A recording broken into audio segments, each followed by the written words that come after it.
This is your favorite home cook, Miss Rosie. Welcome to In the Kitchen. Today I'm gonna show you how I make my red pea soup with pig snouts and pigtails.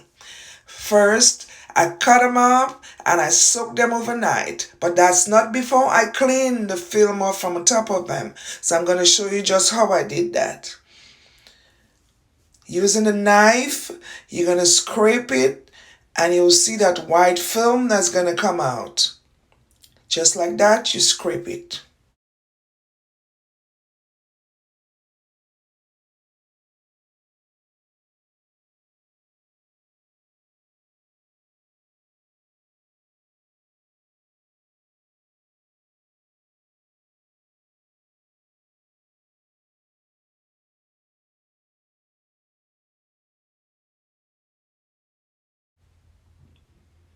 So now for the fun part, cutting that tail up.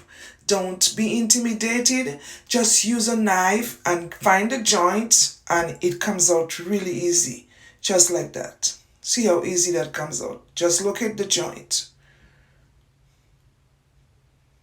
Here you go.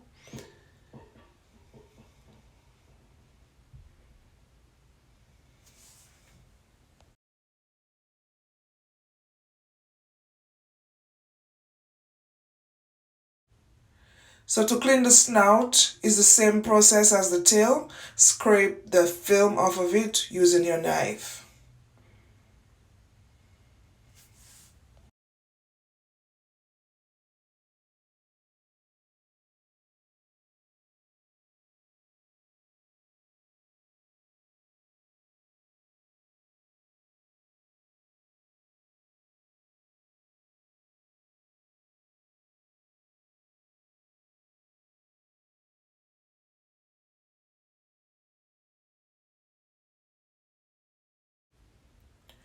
Everything is clean, all the tails have been cut. I will cut the snout after it's cooked because it's more challenging to cut the raw snout for me. So everything is washed and I'm gonna put it on the fire to cook until it's all the excess salt is removed. And they have been soaking overnight, so quite a bit of the salt has already been removed.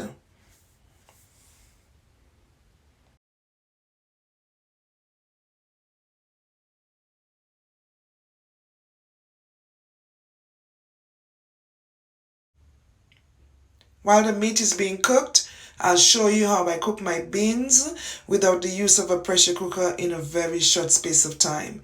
They have been washed and I have like 2 inches of water in the pot. So once it boils, all the beans, they're gonna float to the top. Here they are, all floating to the top. So what I'm gonna do now, I'm gonna pour some ice in the water. That ice is gonna chill the water and the beans, they all gonna sink to the bottom of the pot.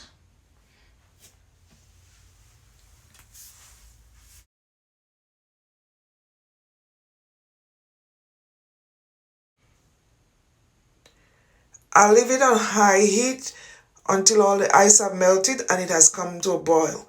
Once it comes to a boil, I'll turn the heat down, I'll cover it and let it cook on low heat.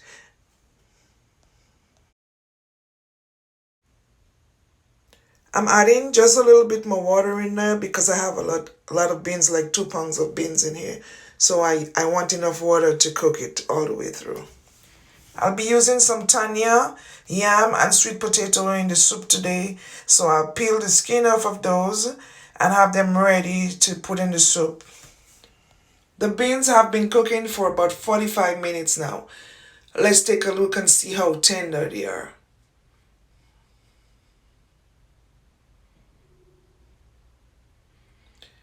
As you can see, they are tender. They are properly cooked right now. And that's done without losing any of your vitamins, any of the color. Everything is retained right here because it wasn't soaked overnight. You didn't have to throw anything out. You wash it and you cook it and everything is right there. So now I'm going to add the meat to the beans and let it continue cooking in there because you want some of that color from the beans to transfer to the meat so you don't have white meat in your soup.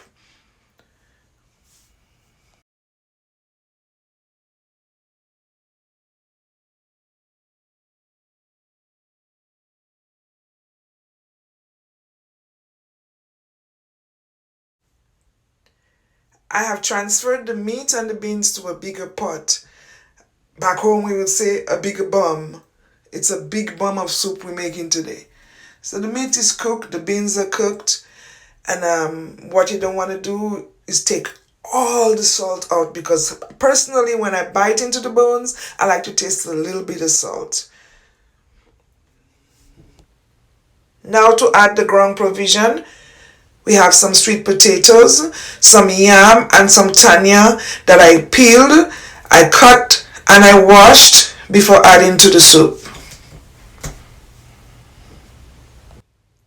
The ground provision is partially cooked.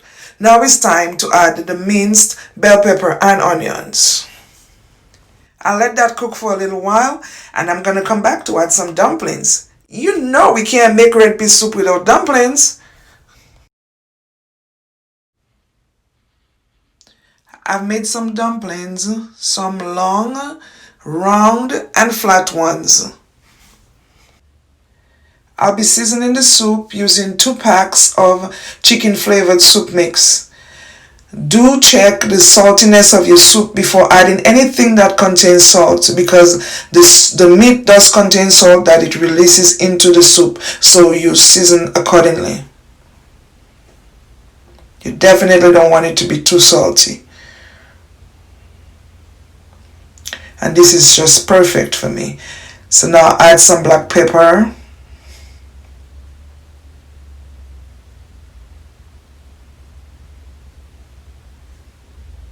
Also some ground clove powder.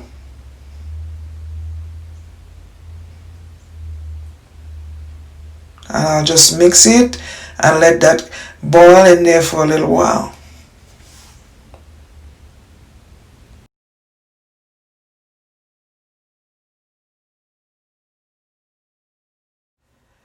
Now to add some fresh herbs to the soup. I'm using thyme, parsley, and scallion. And I'm doing this at the last stage because I like retaining the flavor of those herbs in the soup. So I'll just cover it and let it cook for a little while, and then I'll remove it from the soup once it has released all the flavors into the soup, because now I don't need it anymore. It has already done its job. So take all of that out.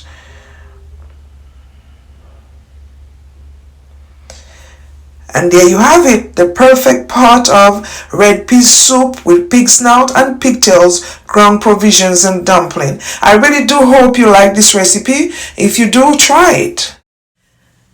Thank you for watching. I really hope you did enjoy this recipe. Don't forget to subscribe, like, share, and turn on the notification bell for more videos. Leave your comments and your suggestions below, and I'll see you next time in the kitchen with Rosie, where the secret ingredient is always love.